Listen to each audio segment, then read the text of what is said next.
दोस्तों इंडिया में बहुत गर्मी हो रही है। लोगों के दिमाग हीट वेव से इतने गर्म हो गए हैं कि कुछ तो ठीक से काम भी नहीं कर रहे। बढ़ती गर्मी का दोष ये लोग कभी इंफ्रास्ट्रक्चर को दे रहे हैं, कभी ट्री पर कैपिटा या ट्री पर पर्सन इन इंडिया। लेकिन दोस्तों टॉपिक इतना आसान नहीं है, ये एक कॉम्प्लेक्स है और पैम्फलेट में एक बार फिर हम एक जटिल मुद्दे को आसान भाषा में समझाने के लिए आए हैं। आप बस ये वीडियो देखते रहिए और चैनल को सब्सक्राइब करना ना भूलिएगा। नमस्कार दोस्तों, स्वागत है आपका हमारे चैनल पर। पहले आप ये ट्वीट देखिए। ट्वीट का कैप्शन है ट्रीज पर person in India versus rest of the world, if it isn't alarming right now it will be in a few years from now. दोस्तों स्क्रीन पर ये चार्ट देखिए। आप इस चार्ट में देख सकते हैं इंडिया का नंबर आपको बहुत नीचे दिखाया गया है, ट्री पर कैपिटा, ट्री पर पर्सन इन इंडिया। लोग कह रहे हैं कि इंडिया में हर व्यक्ति के हिस्से में केवल 28 ट्रीज हैं, जबकि वर्ल्ड एवरेज 422 है। पॉल्यूशन, हीट वेव, कमज़ोर मॉनसून, सब कुछ इसीलिए हो रहा है।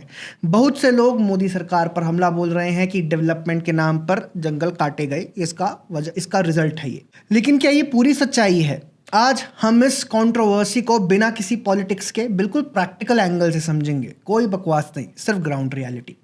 सबसे पहले ये 28 ट्रीज पर पर्सन वाला नंबर 2015 का पुराना एस्टिमेट है, नेचर जर्नल का डेटा था। आज इंडिया की पॉपुलेशन अलग है, पेड़ों की संख्या भी बिल्कुल अलग है। पेड़ों की संख्या पर आगे बढ़ते हैं। ग्लोबल फॉरेस्ट रिसोर्सेस असेसमेंट यानी GFRA 2025 के मुताबिक इंडिया टोटल फॉरेस्ट एरिया में वर्ल्ड के 9th पोजीशन पर है। हमने 72.7 मिलियन हेक्टेयर्स फॉरेस्ट एरिया के साथ 10th से 9th रैंक पर जंप किया है। और सबसे important, annual net forest gain में हम वर्ल्ड के 3rd नंबर पर हैं, सिर्फ चाइना और रशिया से पीछे। India state of forest report 2023 के अनुसार total forest plus tree cover 8,27,357 square kilometre है, जो जोग्राफिकल एरिया का 25.17% है। 2013 से अब तक नेट गेन करीब 38,000 स्क्वायर किलोमीटर से ज़्यादा हुआ है। ट्रीज आउटसाइड फॉरेस्ट यानी TOF, agro forestry, orchards, road side trees, इनमें भी सॉलिड ग्रोथ हुई है। तो भाई 28 ट्रीज पर पर्सन वाला शॉक नंबर तो वायरल हो गया, लेकिन ये कंप्लीट स्टोरी नहीं बताता। अब आते हैं असली बात पर जो कोई नहीं बताता, और वो है इंडिया की पॉपुलेशन जो 1.5 बिलियन के आसपास है। इतनी बड़ी आबादी के साथ ट्रीज पर कैपिटा कभी भी कनाडा या रशिया जैसा हाई तो नहीं हो सकता, चाहे हम कितना भी प्लांटेशन कर ले, कितने पेड़ लगा ले। ये स्ट्रक्चरल लिमिटेशन है। कनाडा का लैंड एरिया हमसे बहुत ज़्यादा है, पॉपुलेशन हमसे बहुत कम। इस मेट्रिक में हम पॉपुलेशन डेंसिटी की वजह से पनिश हो रहे हैं। फिर दूसरा पॉइंट है एग्रीकल्चरल लैंड। हम चाहें भी तो एग्री लैंड पर पेड़ नहीं लगा सकते। अनाज चाहिए ना, गर्मी हो या सर्दी, थाली में रोटी नहीं होगी तो आप जिंदा कैसे रहोगे? आखिर फूड सिक्योरिटी सबसे पहले आती है। इंडिया की 56% लैंड ऑलरेडी फार्म लैंड है। अगर हम वहाँ पेड़ लगा देंगे तो खेती कहाँ होगी? लोग भूखे भूखे मरेंगे। तो प्रैक्टिकल बात तो यही है कि खेती की ज़मीन सैक्रेड है, और भारत जैसे बड़े पॉपुलेशन वाले देश में खाने पर हम कॉम्प्रोमाइज़ नहीं कर सकते। फिर तीसरा पॉइंट है रोड्स, ट्रेन्स, हाईवे, सिटीज़ बनाने होंगे, इंफ्रास्ट्रक्चर डेवलपमेंट ज़रूरी है। इनके लिए कुछ पेड़ कटेंगे ही, ये अनअवॉइडेबल है। देश की जनता को सुविधा तो चाहिए। कौन नहीं चाहेगा कि अपने घर से हॉस्पिटल या स्कूल तक अच्छी रोड ना हो? कौन नहीं चाहेगा कि दूसरे राज्य तक सफ़र करने के लिए ट्रेन स्टेशन हमारे अपने शहर में ही हो? क्या आप देश के मिडिल क्लास या लोअर मिडिल क्लास को ये कह सकते हो कि इंफ्रास्ट्रक्चर मत मांगो? ये तो बिल्कुल वेस्टर्न नेशंस के रवैये की तरह है कि अपने इंडस्ट्रियलाइजेशन के समय पर उन्होंने हर तरीके से डेवलपमेंट किया और इस प्रोसेस में कार्बन एमिशंस की चिंता भी नहीं की। लेकिन अब हम कर रहे हैं तो वेस्ट हमें कार्बन एमिशंस बढ़ाने का दोष देते हैं। लेवल ऑफ हिपोक्रेसी यहाँ 100% है। वो अलग बात है कि अगर हिस्टोरिकली देखें तो इंडिया के कार्बन एमिशंस US और EU से कम ही है। प्रेजेंटली देखें तो पर कैपिटा कार्बन एमिशंस में भी बाकी बड़ी इकोनॉमीज में इंडिया काफ़ी कम है।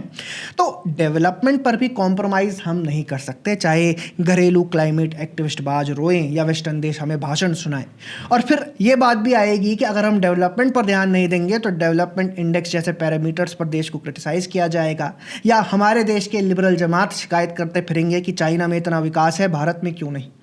लॉन्ग टर्म में सिविल अनरेस्ट या सिविल वॉर जैसी सिचुएशंस आ सकती हैं। लोग रोज़गार, बिजली, पानी, ट्रांसपोर्ट मांगेंगे, अनएम्प्लॉयमेंट बढ़ेगा, लोग सड़कों पर आएंगे।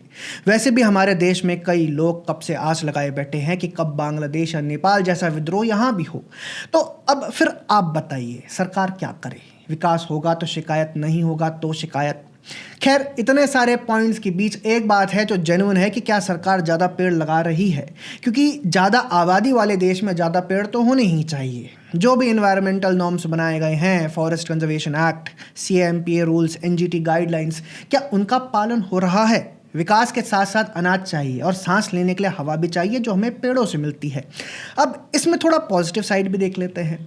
मोदी गवर्नमेंट के टाइम में net forest plus tree cover बढ़ा है। Green India mission, CAMPA funds, नगर वन योजना, एक पेड़ माँ के नाम कैंपेन, ये सब चल रहे हैं। करोड़ों पेड़ लगाए जा चुके हैं और प्रैक्टिकल बात तो यही है कि अगर पेड़ लगाए जाएंगे तो ऐसा नहीं है कि 2026 तक वे पूरे आपको दिखने लगेंगे, समय तो लगेगा। इससे भी ज़्यादा एक रिस्पॉन्सिबिलिटी हम सिटीजन्स की भी है, आपकी है, मेरी है। सरकार कितना भी कर ले, अगर हम एज सिटीजन्स कुछ स्टेप्स नहीं लेंगे तो हम ही आने वाली जनरेशन के लिए प्लेनेट को डिस्ट्रॉय कर रहे हैं। खुद पेड़ लगाना, पानी वेस्ट नहीं करना, नदियों को क्लीन रखना, ये सब जिम्मेदारी हमारी है जितनी ही सरकार की है। तो दोस्तों, समरी ये है, 28 ट्रीज पर पर्सन वाला नंबर सच है पुराने एस्टिमेट के हिसाब से, लेकिन ये मिसलीडिंग मेट्रिक है।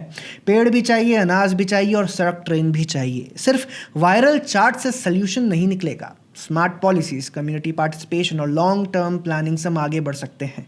आपका क्या ख्याल है, कमेंट सेक्शन में ज़रूर बताइए। अगर वीडियो पसंद आया तो लाइक कर दीजिए, शेयर कर दीजिए अपने दोस्तों के साथ, चैनल सब्सक्राइब कर लीजिए, बेल आइकन दबा दीजिए ताकि अगला वीडियो मिस ना हो। अगले वीडियो में और लेटेस्ट डेटा और फैक्ट्स लेकर आएंगे। जय हिंद।